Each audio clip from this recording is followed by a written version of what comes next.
Oke. Kalau pernah berarti Bapak Ibu pernah merasakan yang namanya lupa. Lupa dalam penyampaian baik itu materi atau langkah-langkah pembelajaran di RPP. Oke, sudah tampil Ya, Bapak Ibu poin-poinnya. udah. Bismillahirrahmanirrahim. Assalamualaikum warahmatullahi wabarakatuh. Bapak Ibu semua mahasiswa, semoga sehat selalu. Di depan mahasiswa semua ada pembelajaran kemampuan mengajar. Ada PowerPoint tentang PKM di mana ini merupakan pembimbingan keenam. Dalam pembimbingan keenam ini merupakan sebuah proses kelanjutan dari pembimbingan kelima, di mana pembimbingan kelima itu Bapak Ibu sudah membuat RPP ke 910 ya. Di mana RPP ke 910 tersebut Bapak Ibu membuat RPP lalu memilih salah satu dan dipraktikkan. Nah, dalam pembimbingan ke 6 ini kita akan membahas tentang pembelajaran IPS. Di layar Bapak Ibu sudah tampil tulisan pembelajaran IPS? Sudah, Ya, Pak. ada poin tentang pembelajaran IPS di mana yang ditekankan adalah bagaimana Bapak Ibu setelah kemarin mempelajari tentang eksak ya, tentang pembelajaran eksak. Sekarang tentang pembelajaran IPS, di sini akan ditekankan tentang bagaimana Bapak Ibu sebagai mahasiswa memiliki kemampuan khusus dalam pembelajaran IPS. Tidak sama Bapak Ibu antara eksak dan IPS itu artinya Bapak Ibu memiliki isi atau konten materi yang jelas berbeda. Kalau eksak itu Bapak Ibu bagaimana dikaitkan dengan pembelajaran yang memang berkaitan dengan IPA ya. Kemudian kalau pembelajaran IPS itu ya di dalamnya itu pertama bagaimana Bapak Ibu diarahkan untuk mengembangkan pemahaman konsep IPS terpadu. IPS terpadu itu berarti adalah gabungan dari berbagai macam disiplin ilmu IPS di dalamnya. Baik itu ada di dalamnya ya isi atau konten esensi dari IPS itu ada ilmu ekonomi, ada ilmu sejarah, ada ilmu yang lain-lainnya. Nah, kemudian yang kedua, Bapak Ibu diarahkan untuk bisa mengembangkan pemahaman konsep waktu. Lalu yang ketiga tentang pemahaman konsep ruang. Yang keempat tentang bagaimana Bapak Ibu mengembangkan pemahaman konsep kelangkaan atau scarcity. Bapak Ibu, dalam mengembangkan pemahaman konsep IPS terpadu ini, kalau bicara IPS berarti sekali lagi saya perlu tekankan, berarti kita berbicara tentang antar disiplin ilmu, ya, atau interdisiplin ilmu. Ilmu apa? Ilmu sosial. Apakah cuma ilmu sosial saja? Tidak, ada ilmu-ilmu lainnya, ya. Pak, Bu, kenapa di sini ada konsep antardisiplin atau interdisiplin ilmu sosial? Karena ilmu sosial itu adalah gabungan dari beberapa disiplin ilmu lainnya yang ada di dalamnya. Baik itu ilmu sosial, ilmu hukum, ilmu ekonomi atau ilmu geografi dan lain-lainnya. Semua digabungkan, makanya disebut antardisiplin atau interdisiplin ilmu. Yang kedua, dalam mengembangkan pemahaman konsep terpadu ini Bapak Ibu juga ditanamkan tentang bagaimana sih keterpaduan terwujud jika konsep yang dibahas dikaitkan dengan satu atau lebih konsep yang lain. Artinya apa? Keterpaduan terwujud jika konsep yang dibahas oleh kita di dalamnya itu dikaitkan dengan satu atau lebih konsep yang lain. Biasanya kita berbicara tentang bagaimana kalau dulu namanya tematik di sini ya. Bagaimana kita membuat satu tema untuk dikembangkan, untuk dipahami oleh kita sebagai pengajar atau pendidik. Nah, lalu dari konsep-konsep tersebut kita menggabungkan ataupun mengaitkan satu sama lainnya. Nah, biasanya kalau dulu ini ada beberapa tahap ya. Kalau dulu tematik itu diterapkan di kelas rendah, kelas 1, 2, 3 di SD itu. Itu lebih cocok dianggapnya. Kenapa? Karena pola pikir siswa masih bersifat general, artinya masih umum. Siswa diajarkan kepada hal-hal yang umum-umum dulu karena kelas rendah kan, kelas 1, 2, 3. Baru kemudian makanya di kelas 1, 2, 3 pada zaman dulu ya, pada kurikulum sebelum-sebelumnya itu diarahkan bagaimana menggunakan pembelajaran tematik. Kenapa harus tematik? Karena memang pola pikir siswa di kelas rendah masih bersifat umum. Misalkan itu adalah mobil sambil menunjukkan gambar mobil. Tapi kalau di kelas tinggi singkatnya itu mobil adalah alat yang terdiri, mobil adalah jenis kendaraan yang di dalamnya terdiri dari roda 4, yang terdiri dari roda yang memiliki rodanya 4, kemudian ada setirnya, kemudian ada bannya, ada jendelanya dan lain-lain. Nah, itu berpikir secara spesifik. Nah, itu diberikan kepada kelas yang lebih tinggi, yaitu kelas tinggi, kelas 4, 5, 6. Ya. Contohnya begitu kalau menggunakan tematik. Nah, setelah yang kedua tadi, keterpaduan terwujud jika konsep yang dibahas itu dikaitkan dengan satu konsep atau konsep yang lain. Yang ketiga, kemudian teman-teman mahasiswa diarahkan supaya bisa ya di dalamnya itu siswa bisa dibimbing untuk memahami konsep terpadu. Sebetulnya apa sih konsep terpadu itu? Ya, konsep ini adalah konsep menggabungkan secara keseluruhan, di mana di dalamnya itu terdapat proses pemecahan masalah ataupun penemuan sebagai yang dianggap sebagai sebuah solusi dari pembelajaran. Nah, yang kedua dalam pembelajaran IPS ini, setelah dalam pengembangan kemampuan khusus dalam pembelajaran IPS setelah konsep IPS terpadu adalah tentang waktu.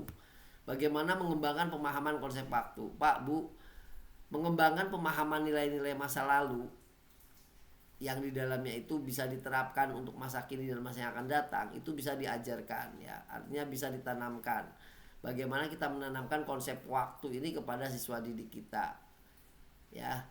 Intinya mengembangkan pemahaman nilai-nilai masa lalu yang bisa diterapkan pada masa kini atau masa yang akan datang.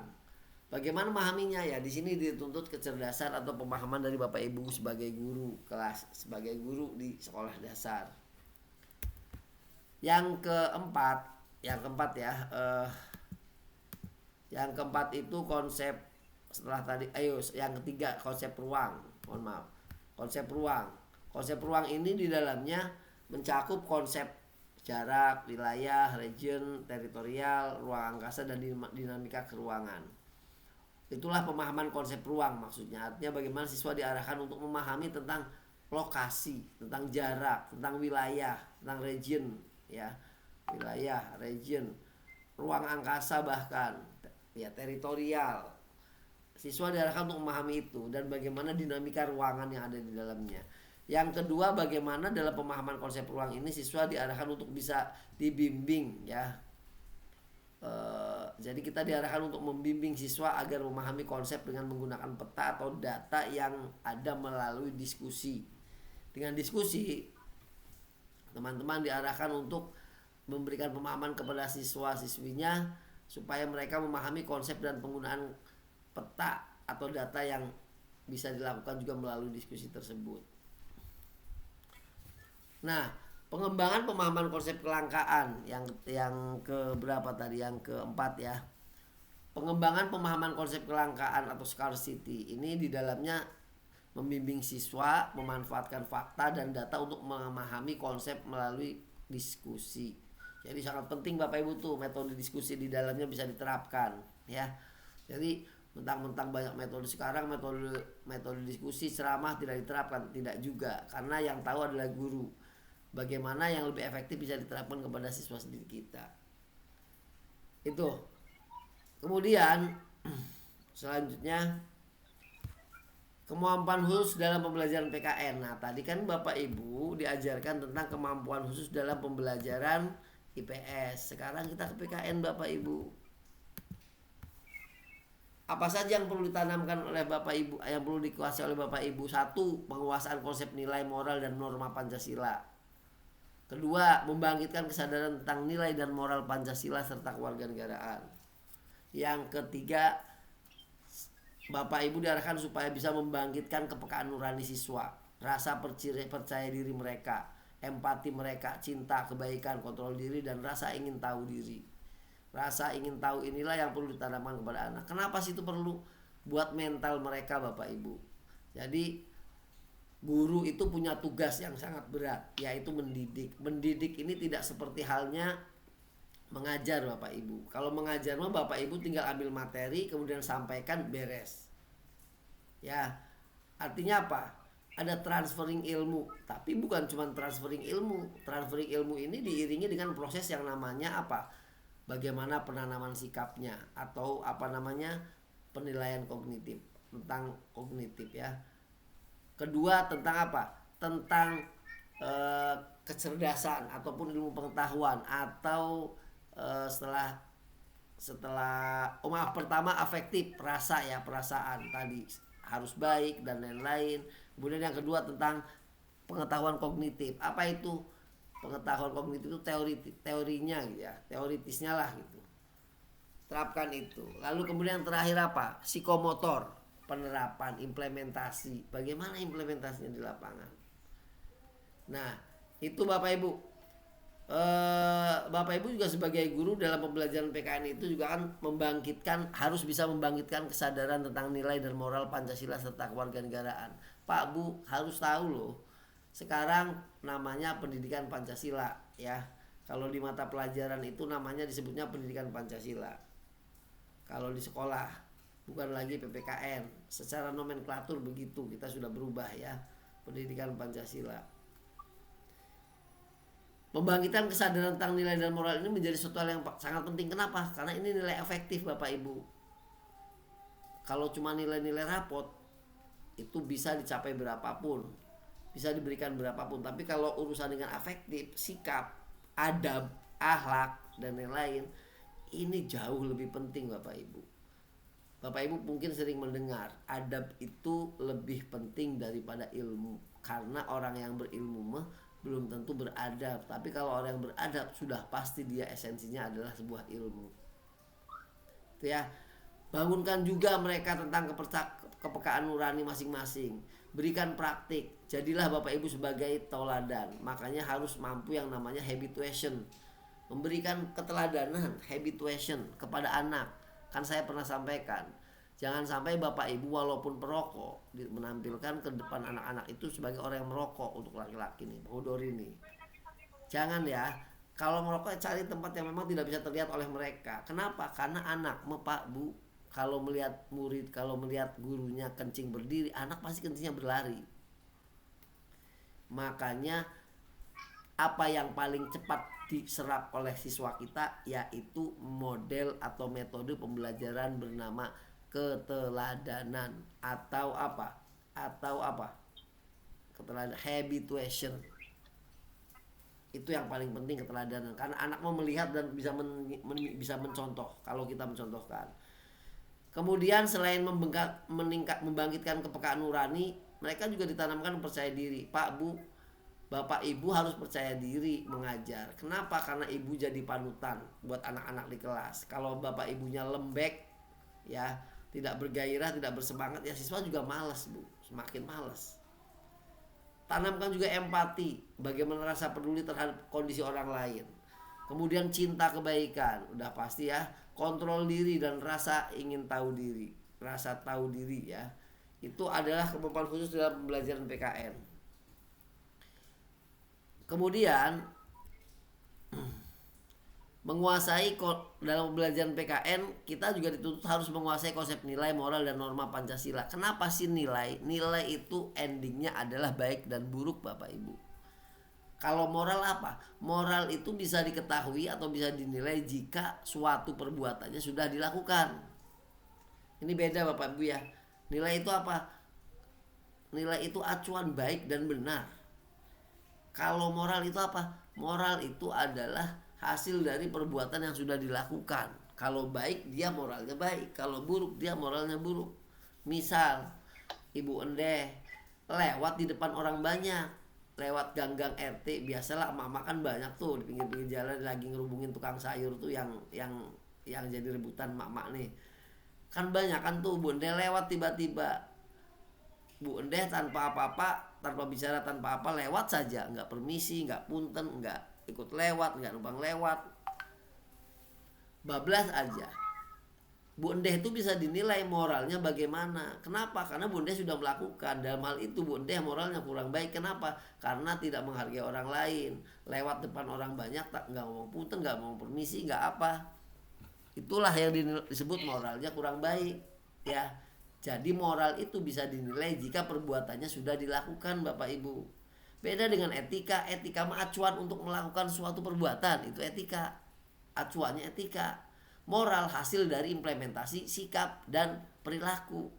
Saat sudah dilakukan maka moral akan muncul, baik atau buruk. Ujungnya moral itu kaitannya dengan penilaian baik atau buruk. Ya, sama dengan nilai. Nilai juga sebuah nilai. Ya, segala sesuatu itu pasti bernilai, memiliki nilainya sendiri.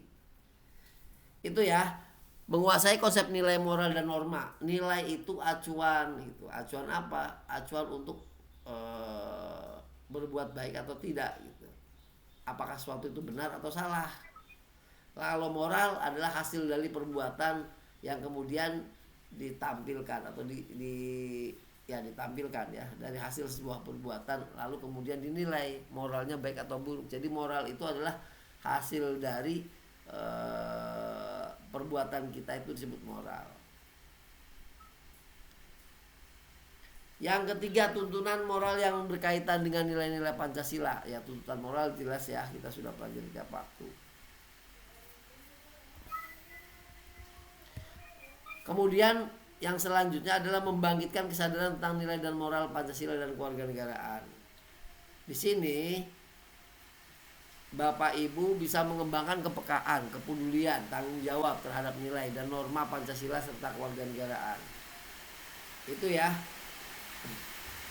Selanjutnya, dalam membangkitkan kepekaan nurani, percaya diri, empati, cinta, kontrol diri dan rasa tahu diri ini ada beberapa yang bisa dilakukan dalam membangkitkan kepekaan nurani Bapak Ibu. Bisa ditiru nih oleh Bapak Ibu. 1. Meminta siswa mengungkapkan perasaan yang sesungguhnya. 2. Meminta siswa untuk melakukan pekerjaan sampai tuntas. 3. Meminta siswa untuk menempatkan dirinya pada posisi yang lain dalam situasi tertentu. 5. Meminta siswa memberikan contoh perilaku terpuji yang pantas dilakukan. Bapak Ibu, itu semua yang saya sampaikan, semoga bermanfaat. Kurang lebihnya billahi taufiq wal hidayah. Wassalamualaikum warahmatullahi wabarakatuh.